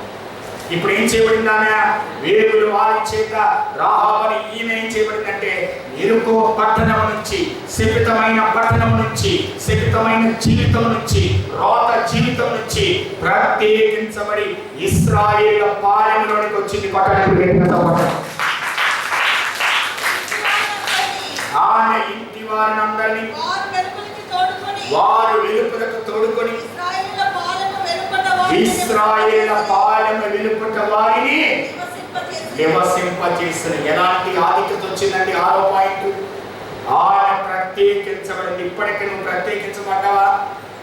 కరోనా వచ్చి ఒక్కొక్కరు భయంకరమైనటువంటి ఇప్పటికి కూడా ప్రత్యేకించబడుతుందా కొంతమంది? ఆ పాపం ఇప్పటికి కూడా మానుకోవట్లా, ఆ రోత ఇప్పటికి కూడా మానుకోవట్లా. ఏమండి, ఎన్నిసార్లు వాక్యం వినాలండి మీరు? ఎన్నిసార్లు వాక్యం వినాలి? తాగొద్దురా బాబు, తాగొద్దురా అంటే నేను తాగేది.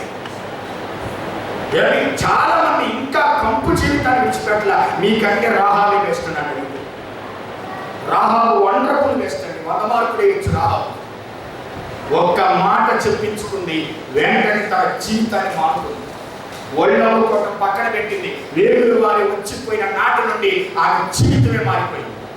ఆమె బ్రతుకే మారిపోయింది. అప్పటి వరకు వేశ్య వృత్తిలో ఉన్న ఈమె ఆనాటి నుంచి క్రీస్తుని నమ్ముకొని ప్రత్యేకించబడింది. ఆమె ప్రత్యేకించకపోతే తల్లి ఇంటికి వచ్చిందా, తండ్రి ఇంటికి వస్తాడా, అన్నదమ్ముల ఇంట్లోకి వస్తాడా, అక్క చెల్లెల ఇంట్లోకి వస్తాడా, వాళ్ళ పిల్లల ఇంట్లోకి వస్తాడా? నువ్వు ఒక పనికి మారిన దానికి మమ్మల్ని రమ్మంటావు మీ ఇంట్లోకి అంటారు. మారింది కాబట్టి ఆమె చెప్పినట్టుగా వాళ్ళ బంధువులు విన్నారు. ఒకరిని గట్టిగా చెప్పాలి. ఆమె మారకపోతే ఏమిటి వాళ్ళ బంధువులు వింటారా, అక్క చెల్లెలు వింటారా? రాత్రి అంటారా, నువ్వు ఆయన మీ ఇంటికి మేము రావటమేంటి అంటారా లేదా? నీ ఇంటికి వస్తే మమ్మల్ని ఏమనుకుంటారు అనుకునేది వాస్తవమే. ఇప్పుడు ఎందుకు వచ్చుంటారు అక్క చెల్లెళ్ళు? ఎందుకు వచ్చుంటారు అన్నదమ్ములు? ఎందుకు వచ్చుంటారు అక్క చెల్లెలు పిల్లలు, అన్నదమ్ముల పిల్లలు? ఎందుకు వచ్చుంటారంటే మారిన సాక్ష్యము కళ్ళ ఎదుట కనబడుతుంది కాబట్టి. హల్లెలూయా!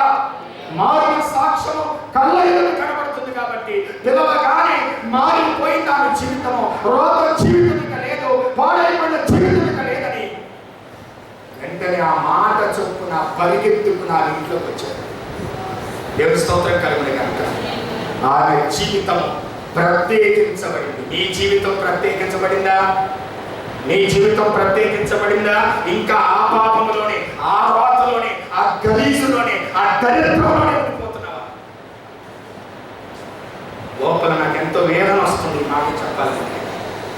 ఒక పక్క మృత్యువు వివేకానం చేస్తుంది ప్రపంచంలో. దేవుడి రాకడ సమీపించిందండి. దేవుడి పోర ఈరోజు రేపు మోగిందనుకో, నీ మార్పు జీవితం మారకపోతే పాతాళంలో పడిపోతావు. పాతాళంలోకి వెళ్ళిన వాడు బయటికి రాడు కదండి. ధనవంతుడు వచ్చాడు, ఇప్పటికేమైనా వచ్చాడా? ఇప్పటికి కూడా అలా వేదన పడతానే ఉంటాయి.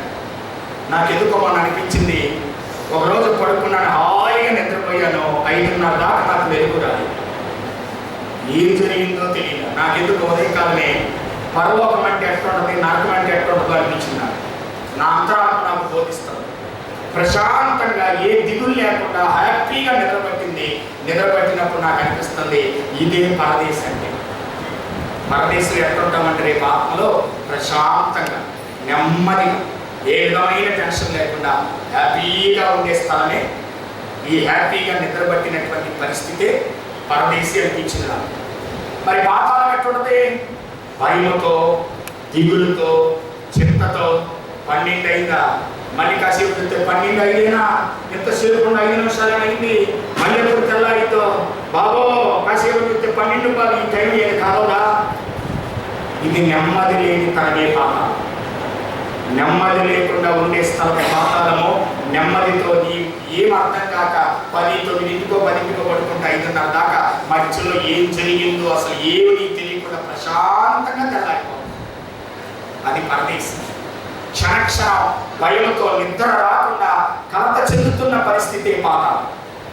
ప్రభు నాకు అది బయటపరిచాడు.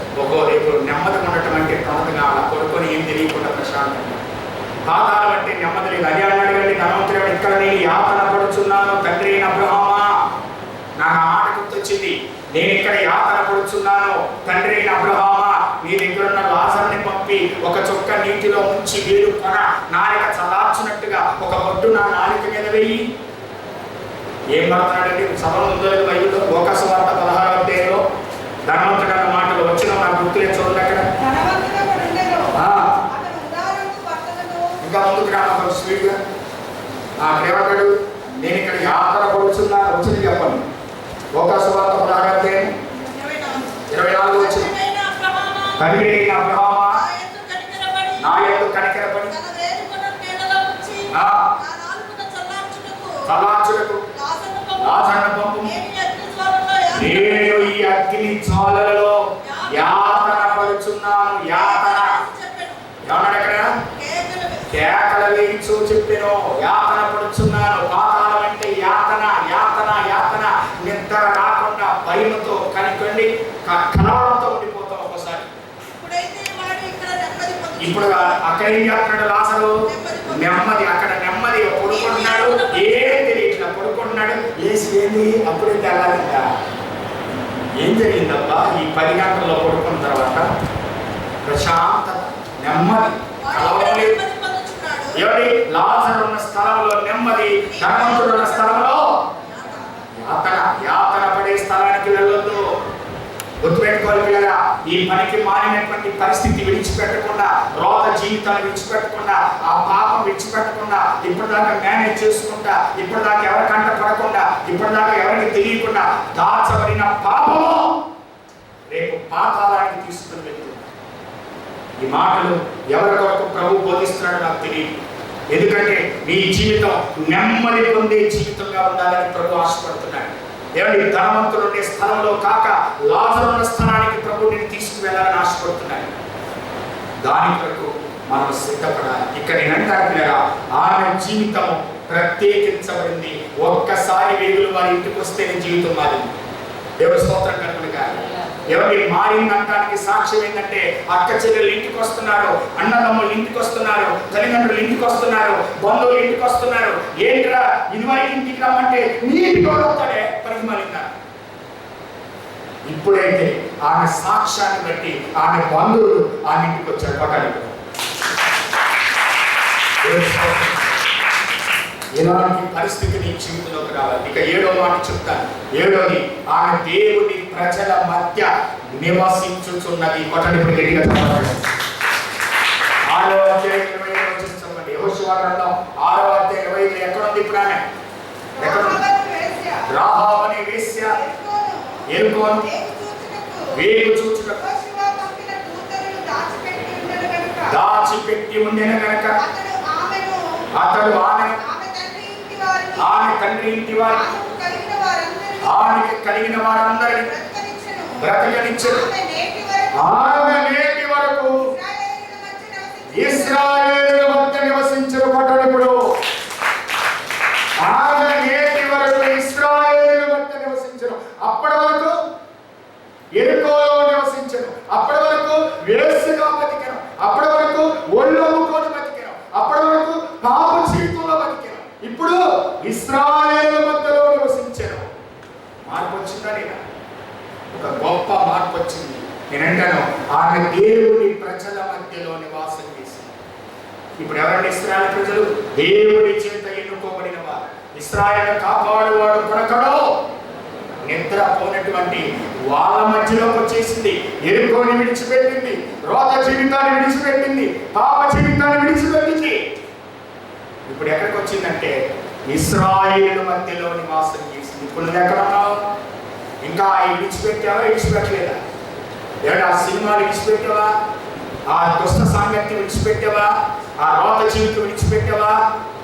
ఏమిటి ఒక రాహాబు వేస్తే విడిచిపెడితే నేను అంటాను పిల్లరా, ఇంకా విడిచిపెట్టకపోతే వేసడికే వేసి అవుతుంది. ఇది ఏ క్యారెక్టర్ ఏ పేరు పెట్టాలో నాకు ఎవరిని గమనించారు పిల్లరా?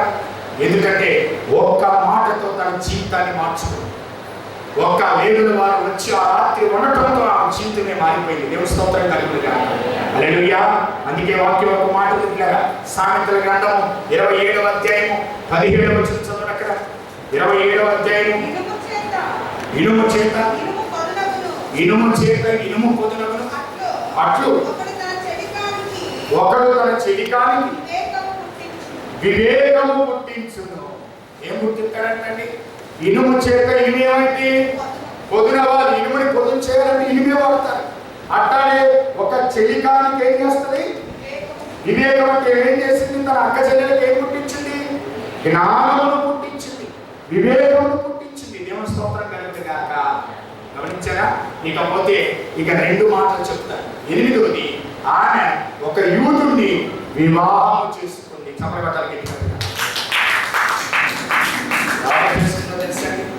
ఎరుకోను వదిలిపెట్టిందా? రాత జీవితాన్ని వదిలిపెట్టిందా? ఇశ్రాయేలు మధ్యలో నివాసం ఉందా? ఇశ్రాయేలులో జాతి అయిన యోధా జాతిలో నుంచి ఒక వ్యక్తిని వివాహము చేస్తుంది. ఆ వ్యక్తి పేరు సల్మాన్. ఎవరు చెప్పండి? సల్మాన్. మత్తయి సువార్త 1వ అధ్యాయం 5కి వెళ్ళండి. మత్తయి సువార్త 1వ అధ్యాయం 5. ఎవరక్కడ వినండి, రాహాబు యొక్క భర్త ఎవరు చదవండి అక్కడ.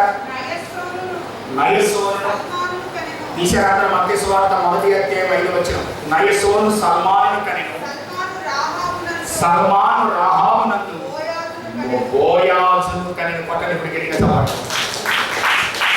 ఇప్పుడు ఎవరిని పెళ్లి చేసుకుంది? ఇప్పుడు ఒక ఇశ్రాయేలు పెళ్లి చేసుకుంది. ఇశ్రాయేలు జాతిలో 12 గోత్రాల్లో యోధా గోత్రంలో ఉన్నటువంటి సల్మాను వివాహం చేసుకుంది రాహాబు. ఎంత గొప్పదండి. ఒకప్పుడు వేశ్య వృత్తిలో ఉన్న ఈమె ఒక గొప్ప ఆధిక్యత కలిగినటువంటి ఇశ్రాయేల్ జాతిలోనికి, ఇశ్రాయేలుడైన యోధా జాతిలో ఉన్నటువంటి వ్యక్తిని వివాహం చేసుకుందంటే ఎంత ఆధిక్యత పొందుతుంది. ఒకప్పుడున్న జీవితం వేరు, ఇప్పుడున్న జీవితము వేరు. దేవుని స్తోత్రం కలుగుతుంది. దేవుని స్తోత్రం అల్లి చెప్పండి ఒకసారి. అందుకే వాక్యం చెప్తుంది, మనం కూడా క్రీస్తునందు ఉన్నవారని ఉండాలి. క్రీస్తు మనకు భర్త అయి ఉండాలి, మనం ఆయనకి భార్య అయి ఉండాలి. గమనించారా? అదే వాక్యం చెప్తుంది. దేవుని స్తోత్రం కలుగుతుంది. ఇక పోయిన తర్వాత 9వది రాహాబు అంట ఫలించిందంట. ఫలించడం అంటే ఈ సల్మాన్కి, ఈ రాహాబుకి పిల్లలు పుట్టారు. ఎవరు అక్కడ చదవండి. అక్కడ ఏం జరిగింది? అక్కడ బోయాజుని కన్నది. చదవబడ్డారు గట్టిగా. ఎవరు కన్నదండి? బోయాజుని కన్నది. దేవుని స్తోత్రం కలుగుతుంది కాక. అంటే ఆమె ఫలభరితమైన జీవితానికి గుర్తుగా ఉంది.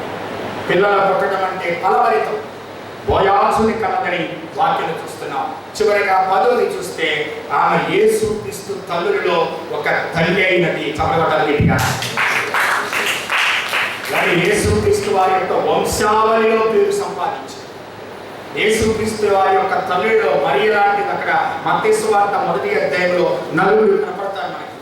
ఎవరా 4 అంటే యోగ్యమైన వారు అక్కడ చూస్తూ ఉంటాం. అందరికంటే మరియ, యేసు ప్రభువుని కన్నటువంటి మరియ ఒకటి, తర్వాత చూస్తే తామారు ఒకటి, తర్వాత రాహాబు ఒకటి, తర్వాత రూతు ఒకటి, 4వది ఉరియా భార్య. ఈ 4 ఈ అధ్యాయంలో చేర్చబడ్డారు. దేవుని స్తోత్రం కలుగుతుంది. యేసు క్రీస్తు వారి యొక్క వంశావళిలో పేరు సంపాదించింది ఈ రాహాబు. గమనించారా? ఎక్కడ రాహాబు ఎక్కడికి వచ్చిందని, ఏ స్థితిలో ఉన్న రాహాబు ఎక్కడికి వచ్చిందని, ఉన్నతమైన స్థితిలోకి రాగలిగింది. 10 పాయింట్లు చెప్పారు. నెంబర్ 1 ఒకసారి నేను గుర్తు చేస్తాను. 1 దైవ భక్తులకు సహాయం చేసింది. నెంబర్ 2 దేవుని యొక్క బిడ్డలకు ఆదిత్యనిచ్చింది.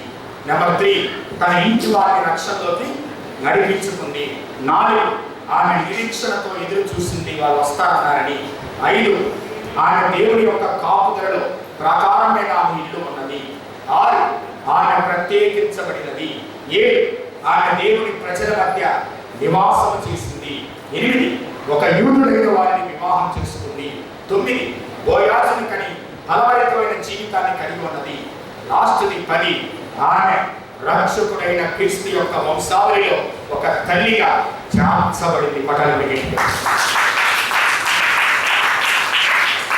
ఎలాంటి గొప్ప యోగ్యమై, ఒకప్పుడు పనికి మారినది, ఒకప్పుడు భ్రష్టమైనది, ఒకప్పుడు ఆ ఇంటి వైపు చూడాలన్నా ఎప్పుడు కూడా సాహసం చేయలేదు.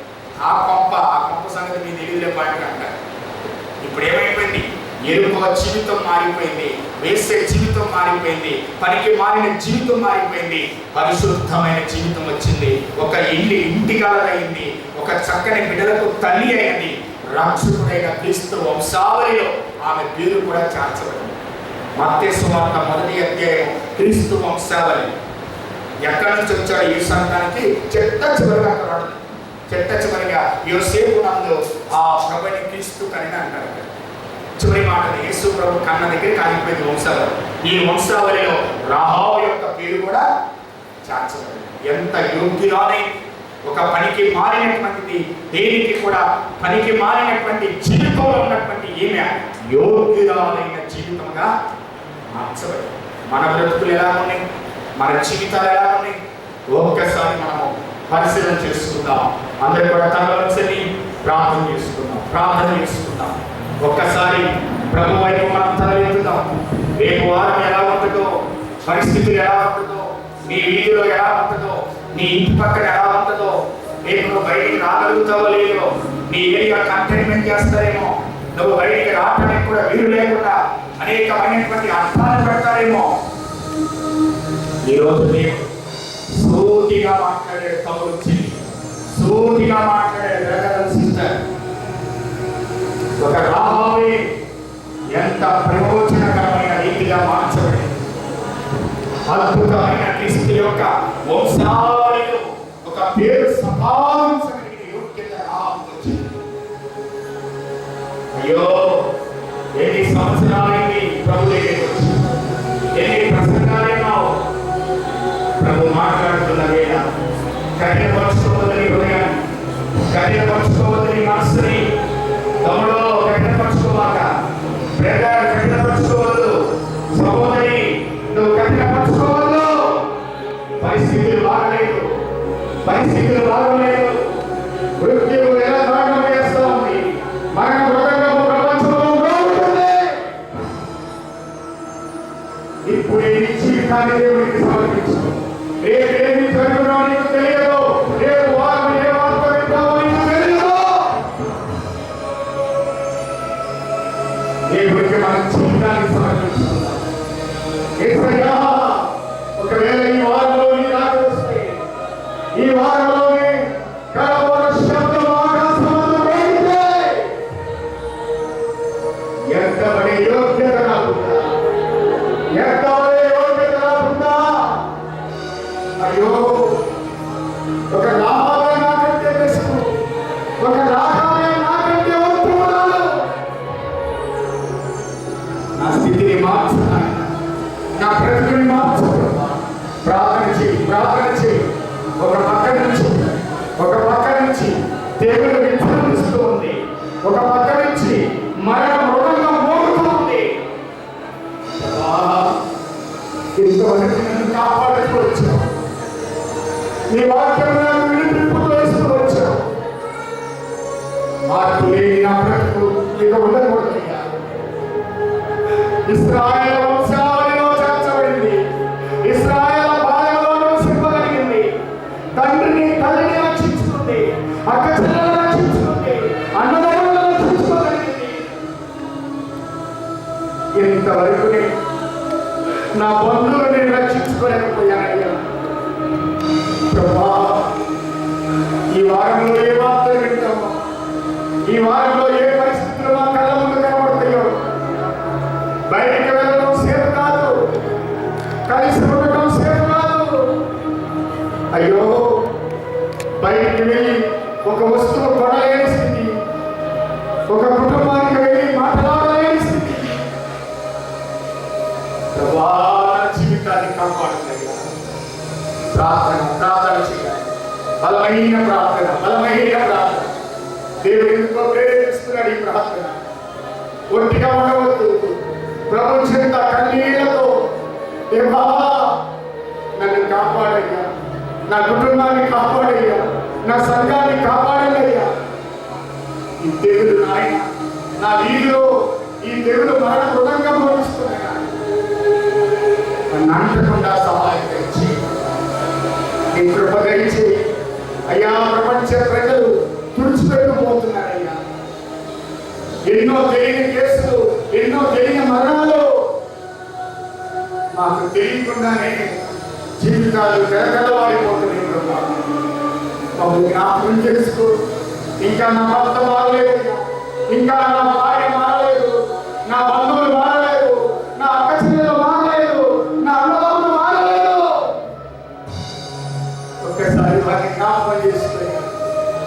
నీ కాపుదల నాకు దయచేయ, నీ కృప నాకు దయచేయ, నీ ఆశీర్వాదం నాకు దయచేయ. పనికి మారింది అనుకున్నాడు రాహాబు, చివరికి పనికొచ్చేదైందయ్యా. యోగ్యురాలైంది, పరిశుద్ధురాలైంది. ప్రభా, ఎంత మార్పు వచ్చింది రాహాబు, ఎంత మార్పు వచ్చింది రాహాబు, ఎంత మార్పు వచ్చింది రాహాబు. ఆ మార్పు నాకు దయచేయవా, ఆ మార్పు నాకు దయచేయవా. ఆ జీవితాన్ని కట్టుకో, దేవుడు మనకిస్తున్న తరుణాన్ని, దేవుడు మనకిస్తున్న సమయాన్ని బట్టి ఎవరు మౌనంగా ఉండవద్దు. ప్రార్థన చేయి. వేదనాభరితమైన ప్రార్థన, విశ్వాస సహితమైన ప్రార్థన మన జీవితంలో మార్పు తీసుకురాదు. ఏ తెగులు సంఘాన్ని అంటకుండా, ఏ తెగులు సంఘం మీదకి రాకుండా, ఏ వైరస్ సంఘం మీదకి రాకుండా దేవుడు కంచె వేయనట్టుగా ప్రార్థన చేద్దాం. ప్రార్థన చేద్దాం. దేవా, మా సంఘాన్ని ముట్టనివ్వద్దు నాయన. మా సంఘ బిడ్డలు క్షేమకరమైన భద్రతలో నీ రెక్కల నీడలో సంఘాన్ని కాచి కాపాడండి ప్రభా. సువార్త ఆగిపోతుంది నాయన. సువార్త ఆగిపోతుంది ప్రభా. మందిరాలు ఆగిపోతుంది నాయన. ఈ రోజు మా మాటకి మేమే 3 మందిరాలు ఆపేసాం. కృప దయచేయాలి. త్వరగా ఒక్కొక్కరి జీవితాల్లో మార్పు తీసుకురండి. ఎవరో పాపానికి అప్పుడు పోకుండా, రోగ జీవితంలో కొట్టు నింటాడకుండా వారి బతుకులు మార్చండి. నీ జీవితంలో గొప్ప మేలుని వారు అనుభవించినట్లుగా చేయడానికి అద్భుతం చేయి. రోగ జీవితాన్ని విడిచిపెట్టి ఇంకా నీ పరిస్థితిలో ఆ పాపాన్ని వదిలిపెట్టలేక, రోగ జీవితాన్ని వదిలిపెట్టలేక, ఆ పాపాన్ని నుంచి బయటికి రాలేక ఎవరైతే ఉన్నారో యేసు నామములో ప్రతి వారు బయటికి వచ్చుగాక. యేసు నామములో ప్రతి వారు తాకబడుగాక. ప్రతి వారు ఆత్మహత్య వచ్చుగాక.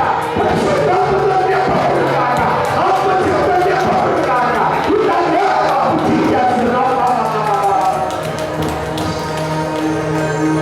అద్భుతమైన కృప, వెలుగు వెలుగు మన మీదకి వస్తుంది. వెలుగుతో నింపబడుతుందిగా ప్రతి ఒక్కరు. ఆ పాప విడిచిపెట్టు, తమ్ముడు విడిచిపెట్టు. ఆ పాపం, ఆ తాగుబోతులను విడిచిపెట్టు. ఆ రోగ జీవితాన్ని విడిచిపెట్టు. కాలిపోతావు, కాలిపోతావు.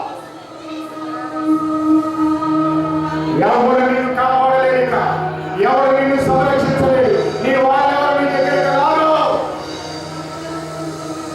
దేవుడిని కాదంటే, వాక్యాన్ని కాదంటే, దేవుడి సన్నిధిని కాదంటే కాలిపోతావు. దేవుడు హెచ్చరిస్తున్న మాట, ఇప్పుడే లోపడగలిగిన మనసులోకి రా. ఇప్పుడే విడిచిపెట్టగలిగిన మనసులోకి రా. గొప్ప కార్యమని చేయబోతుంది. కృప దయచి, కృప దయచి, కృప దయచి. నోరు తెరిచి ఒప్పుకో. అనేకమంది హృదయాలను ప్రభు తెలుసుకున్నాడు. అనేకమైన హృదయాలను ప్రభు తెలుసుకున్నాడు. తమ్ముడు ఒప్పుకో, చెల్లి ఒప్పుకో. విడిచిపెట్టిగా, అయ్యా నీకు నేను దాసురాలను అయిపోతున్నాను. ఇక నీకు దాసుడు అయిపోతున్నాను. అయ్యా, రాహాబు నా కళ్ళు తెప్పించింది. రాహాబు నా కళ్ళు తెప్పించింది. అయ్యా, ఇప్పుడే ఇప్పుడే నా బ్రతుకుని కంచెదాం. మోసం చేశానయ్యా. ఇంట్లో వాళ్ళని మోసం చేశాను. వీధిలో వాళ్ళని మోసం చేశానయ్యా. ఆ మోసం బ్రతుకు నాకు, ఆ పాడు బ్రతుకు నాకు మంచి బ్రతుకు నాకేమన్నయ్యా. ఈ రాత్రి రాత్రి వస్తే మధ్య ఆకాశంలోనే ఉండాలి. అట్టి కృప దయచేయగా. వార్తలు వినలేకపోతున్నా. పరిస్థితులు వింటుంటే భయానికమైన కలుగుతుంది మాకు నాయన. కృప దయచేయి. ఎంతకాలమునైనా ఈ పరిస్థితి కృప దయచేయి. ప్రతి ఒక్కరిని గమనించండి. పరిశుద్ధులుగా ఉండాలి, నీతిమంతులుగా ఉండాలి, ఎక్కబడే సంఘంగా ఉండాలి. కరగోరు శబ్దం వినగలిగిన సిద్ధపాటు ప్రతి ఒక్కరికి ముందుగా దయచేసి నష్టాలు చాలు. ప్రతి ఒక్కరిని భద్రపరుచుకున్నాను. యేసు నామములో ఈ ప్రార్థన సమర్పిస్తున్నాము తండ్రి. ఆమేన్.